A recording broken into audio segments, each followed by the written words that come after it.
அல்ஹம்துலில்லா, எல்லா புகழும் அல்லாஹ் ஒருவனுக்கு. ஸலாத்தும் ஸலாமும் கருணை மிகு ஸல்லல்லாஹு அலைஹி வஸல்லம் அவர்கள் மீதும் அவருடைய குடும்பத்தார்கள் தோழர்கள் நம் அனைவர் மீது உண்டாகட்டும் என்ற துஆவோடு, அருமையான சகோதர சகோதரிகளே, இன்ஷா அல்லாஹ் இன்று 3வது தராவீஹில் 3வது ஜுஸு.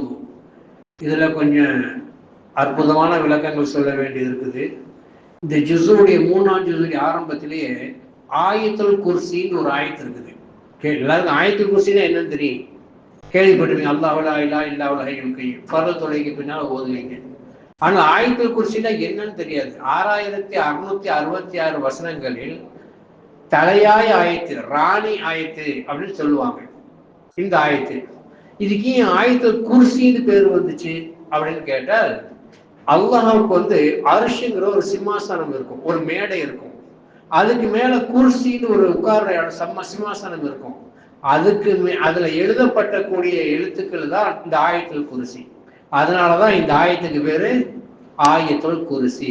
குர்சியில் எழுதப்பட்ட ஆயத்து, அல்லாஹ்வுடைய சிம்மாசனத்தில் எழுதப்பட்ட ஆயத்து. இது ஒண்ணு விளங்கிட்டீங்களா? ரெண்டாவது, இதை தழுவி ஆமனர் ரசூல்னு ஒரு சூரா பக்ராவுடைய கடைசியில இருக்கும். ஆமனர் ரசூல் அப்படின்னு சொல்லிட்டு இருக்கும் 2 ஆயத்துகள். இந்த 2 ஆயத்துகள் எதுன்னு கேட்டா, ஆயத்துல் குர்சி குர்சில எழுதப்பட்டது.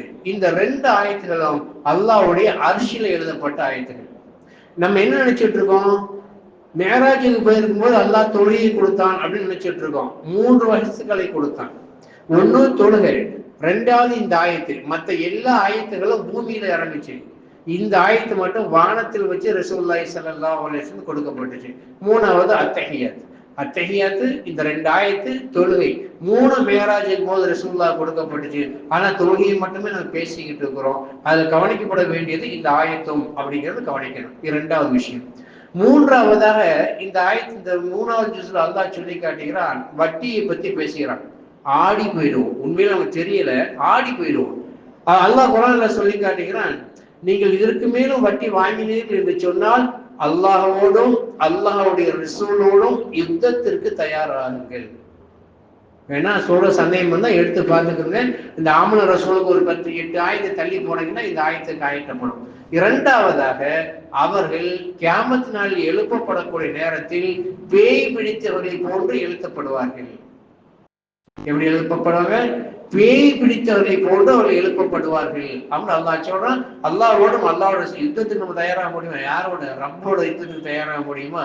நீங்க அல்லாஹ்வோடும் அல்லாஹ்வுடைய ரசூலோடும் யுத்தத்திற்கு தயாராகுங்கள், இந்த வட்டியை விடவில்லை என்று சொன்னால் என்று அல்லாஹ் சொல்கிறான் என்பதை குறிப்பாக ஆண்கள் கவனத்தில் கொள்ள வேண்டும். இது ஒன்று. அடுத்ததாக அல்லாஹ் சொல்லக்கூடிய நேரத்துல, நீங்கள் கடன் கொடுத்தால் எழுதி கொள்ளுங்கள், 2 சாட்சிகளை ஏற்பாடு பண்ணி கொள்ளுங்கள் என்று அல்லாஹ் சொல்லி காட்டுகிறான். இன்னைக்கு நம்ம ஏதாவது காசு கொடுத்துட்டு வாங்கணும்டா, அப்ப எழுதி தர்றியாப்பா அப்படின்னு கேட்டாங்க. ஏன் ஏமா நம்பிக்கை இல்லை, ஏன் நம்பிக்கை இல்லையா அப்படின்னு கேட்பாங்க.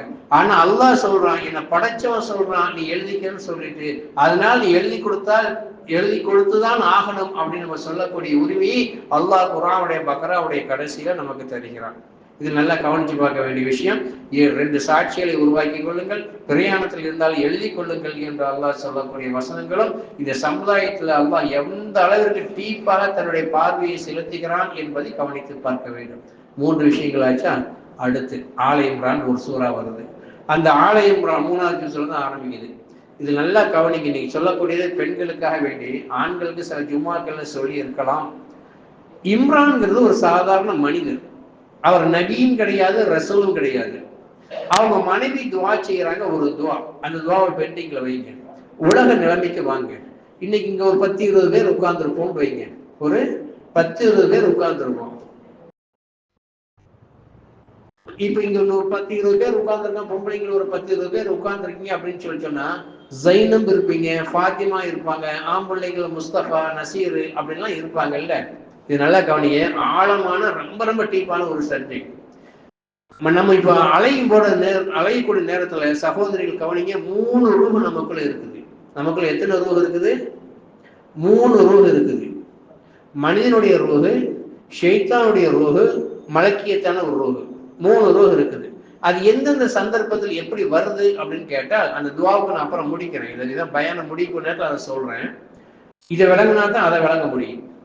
ஒரு பெண் கர்ப்பமுற்று 4 மாசமான உடனேயே தாய்மார்கள் தெரியும் அசைவு ஏற்படுது, குழந்தை முட்டுது அப்படின்னு சொல்லுவாங்க. அப்போ ஒரு ரூஹு அங்கே கொடுக்கப்படுகிறது. அந்த ரூஹுக்கு பேரு தான் மனிதனுடைய ரூஹு. ஆலமுல் அருவாகில் இருந்து ஷிஃப்ட் ஆகி அல்லாஹ் அதை கொடுத்துருவான். அல்லாஹ் அங்க கொடுப்பான். அது ஆணோ பெண்ணோ தகுதியின் பிரகாரம், விதியின் பிரகாரம் ரூஹுக்கு கொடுக்கப்படுகிறது. அதற்கு பேர் தான் ஃபாத்திமா, நசீரு, முஸ்தபா. இந்த பேர்கள் எல்லாம் மனிதனை வச்சு கூப்பிடுறோம்லே, அந்த பேர் எல்லாம் எந்த ரூஹுக்குள்ள பேரு? தாயினுடைய கர்ப்பத்தில் இருந்துச்சுல அந்த ரூஹுக்குள்ள பேரு தான் இப்ப நம்ம வைக்கிற பேரு. இப்படி 6 மாசம் அந்த குழந்தையை தாய்மார்கள் சுமந்துட்டு அலையிறாங்க.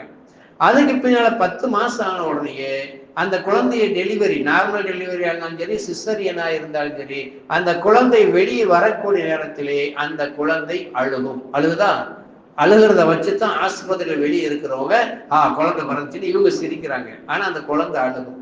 அந்த குழந்தை அழுகுதான். வெளியே வந்த உடனே அந்த குழந்தையை யார் தொடுவாண்டா?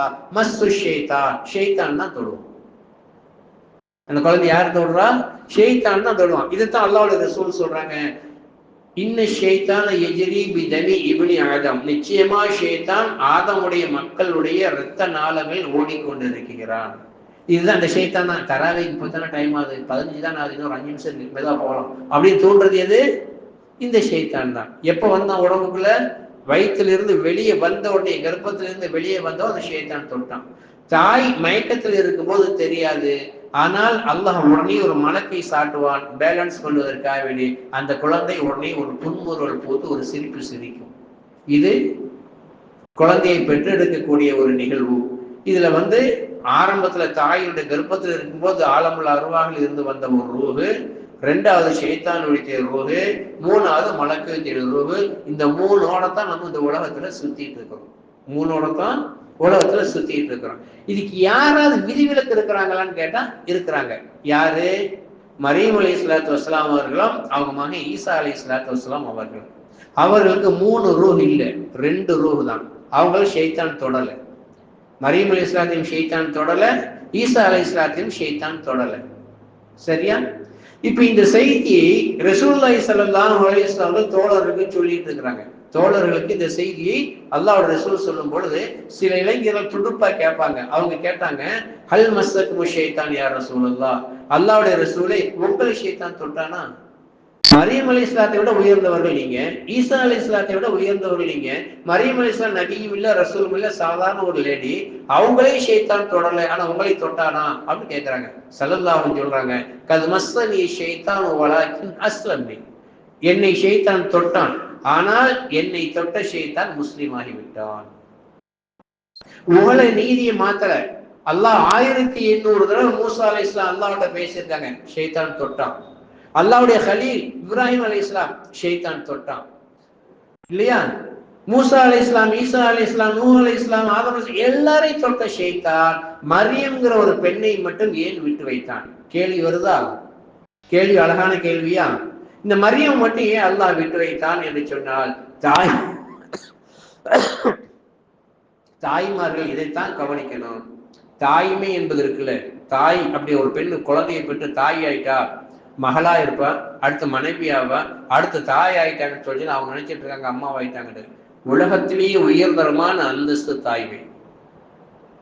அந்த தாய் மரியம் அலைஹிஸ்ஸலாம் தாய் யாரு? இம்ரானுடைய மனைவி. அல்லாஹ் சொல்லி காட்டு, இன்னைக்கு தான் ஓதுனாங்க, இது காலத்து இம்ரான ரப்பி இன்னி நதர்து லக மா ஃபீ பத்னி முஹர்ரரன் ஃபதகப்பல் மின்னி, என்னுடைய ரப்பே எனக்கு ஒரு குழந்தையை தா, அந்த குழந்தையும் அந்த குழந்தையுடைய வாரிசுகளையும் ஷைத்தான் தொடாமல் பாதுகாப்பாயாக என்று அந்த அம்மா துவா செய்யறாங்க. உலகத்துல என்னென்னமோ துவா செய்வோம், காரத்தா, வீட்டத்தா, அழகான பொண்ணத்தா, என் பையனுக்கு பொண்ண வேலையத்தா, இப்படி என்னென்னமோ கேட்பான். அந்த அம்மா என்ன கேட்கிறாங்க? எனக்கு ஒரு குழந்தையத்தா, அந்த குழந்தையும் அந்த குழந்தையுடைய வாரிசையும் ஷைத்தான் தொடாமல் பாதுகாப்பாயாக என்று அவங்க துவா செஞ்சாங்க. அந்த துவாவை அல்லாஹ் சொல்லும் பொழுது அந்த துவா ஏற்றுக்கொள்ளப்பட்டது.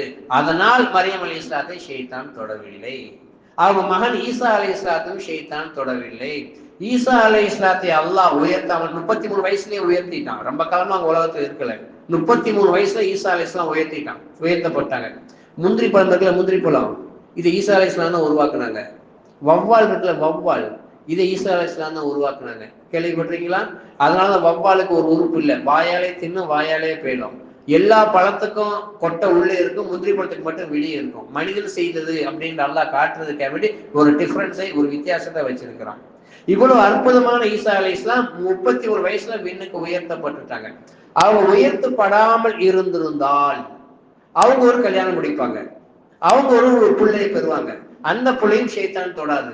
அந்த புள்ள ஒரு பிள்ளைய பெக்கும், அந்த பிள்ளையும் ஷைத்தான் தொடாது. இப்ப 2026 வரைக்கும் அந்த வாரிசுகள் வந்துகிட்டே இருந்தாங்கடா, எல்லாருமே கடவுளாக்கப்பட்டிருப்பாங்க. இன்னைக்கு 2 கடவுளோட போயிடுச்சு. மரியம் அலைஹிஸ்ஸலாம், ஈசா அலைஹிஸ்ஸலாம் கடவுளோட போயிடுச்சு. ஈசா அலைஹிஸ்ஸலாம் உயர்த்தப்படாமல் இருந்திருந்தால் அவங்க வாரிசுகள் ஃபுல்லா இலாஹியத்தா வந்திருப்பாங்க, கடவுளா வந்திருப்பாங்க. உலகத்தினுடைய இயக்கத்திற்கு மிகப்பெரிய இடையூறு ஏற்பட்டு இருக்கும். அதனால அத்தா நீ வா இங்க கொஞ்ச நாள் உட்கார்ந்துக்கலாம்னு சொல்லி அல்லாஹ் ஈசா அலைஹிஸ்ஸலாத்தை உயர்த்தி வச்சுட்டான். இது நல்லா கவனிச்சு பார்க்கணும். இப்ப சப்ஜெக்ட் என்ன அப்படின்னு கேட்டீங்கன்னா, தாய்மார்கள் இந்த பயானை கேட்குறீங்க. அல்லாஹ் ஒரு பெண்ணுடைய, ஒரு தாயினுடைய துவாவை ஏற்றுக்கொண்டு உலக நீதியவே இல்லாமல் ஆக்கிட்டான், உலக நீதியும் உடைச்சு எறிஞ்சிட்டான். அப்படின்டா நீங்க உங்க கணவன் மனைவிக்காக வேண்டி, நீங்க சார்ந்து இருக்கக்கூடிய சமுதாயத்திற்காக வேண்டி துவா செஞ்சால் அந்த துவா எப்படி இருக்கும்? உங்க பிள்ளைகளுக்காக வேண்டி நீங்கள் கேட்கப்படக்கூடிய நேரத்தில் உங்களுக்கும் அல்லாஹ்வுக்கும் மத்தியில் எந்த விதமான திரையும் இல்லை. ஹஸரத், என் பிள்ளை சாப்பிட மாட்டேங்கிறான், என் பிள்ளை செல்போன்ல மூழ்கி கிடைக்கிறான், என் பிள்ளை தொழுக மாட்டேங்கிறான், ஓத மாட்டேங்கிறான், என்னட்ட சொல்லி இமாம்கள்ட்ட சொல்லி எந்த பிரயோஜனம் கிடையாது. அக்கம் பக்கத்து வீட்டுகள்ல தோழிகள்கிட்ட சொல்லி எந்த பிரயோஜனம் கிடையாது. 2 ரக்காத் தொழுது ரப்படத்துல கையை உயர்த்தி, யா அல்லாஹ், நான் தாய்ங்கிற அந்தஸ்துல கேட்கிறேன், என்னுடைய மகன் இப்படியெல்லாம் செய்கிறான், இந்த துவாவை அவனுடைய செயலை மாற்றுவாயாக என்று துவா செய்யுங்கள். குணமும் மாறும், நடத்தையும் மாறும், செயல்பாடும் மாறும். உங்களுடைய துவாவிற்கு அவ்வளவு பெரிய அற்புதமான சக்தி இருக்கிறது. தாய்மை என்பதை அல்லாஹ் ஜல்ல சுப்ஹானஹு வ தஆலா மிகப்பெரிய அந்தஸ்தோடு பார்க்கிறான். உங்களுக்கு தெரியுமா, 2 விஷயங்களுக்கு அல்லாஹ் ரிட்டுங்கிற அதிகாரத்தை தந்திருக்கிறான். ஒன்னு அல் குர்ஆன், 2வது தாய். நீங்க சாதாரண இழப்பமா நினைச்சிட்டு இருக்கிறீங்க. ஒரு மனிதனை அல்லது ஒரு ஆணை, ஒரு பெண்ணை நீ சொர்க்கத்திற்கு போய் என்று தீர்ப்பு அளிக்கப்பட்ட பின்பும் ஒரு தாய் நினைத்தால் அதெல்லாம் இல்லை, அவனை கூப்பிடு, என்னை பத்தி உள்ள செய்திகளை வழக்காடணும் என்று சொல்லி அல்லாஹ்ட்ட மனு போட முடியும். சொர்க்கத்துக்கு போற தன்னுடைய மகனை தடுத்து நிறுத்த முடியும், மகளை தடுத்து நிறுத்த முடியும். அது குர்ஆனுக்கும் தாய்க்கும் இந்த அந்தஸ்து இருக்கிறது. 3 விஷயங்களை பார்த்தாலே நன்மை, சும்மா பார்த்தாலே நன்மை. கஅபத்துல்லாஹ், தாய், அல் குர்ஆன், பார்த்தாலே நன்மை. அதனால அருமையான சகோதர சகோதரிகளே, நம்ம சும்மா குர்ஆன் தானே ஓதுறோம், நின்றுட்டு போறோம் நினைச்சிட்டு இருக்கோம். இவ்வளவு ஆழமான கருத்துகள் இந்த ஓதப்பட்ட சூறாக்கள் காணப்படுகிறது என்பதை கவனத்தில் கொண்டு, நீங்கள் உங்கள் பிள்ளைகள், உங்கள் கணவர்களுடைய குறைகளை வெளியே சொல்வதை விட்டுவிட்டு ரப்பாகி அல்லாஹ்விடத்தில் சொல்லி நிவர்த்தியை தேடிக் கொள்ளுங்கள். அல்லாஹ் அதற்கான விமோசனத்தை இருந்தல் புரிவான். வாஹிரு தஅவானா அல்ஹம்துலில்லாஹி ரப்பில் ஆலமீன். அஸ்ஸலாமு அலைக்கும். ஸல்லல்லாஹு அலா முஹம்மத் ஸல்லல்லாஹு அலைஹி வஸல்லம். ஸல்லல்லாஹு அலா முஹம்மத் ஸல்லல்லாஹு அலைஹி வஸல்லம். ஸல்லல்லாஹு அலா முஹம்மத் யா ரப்பி.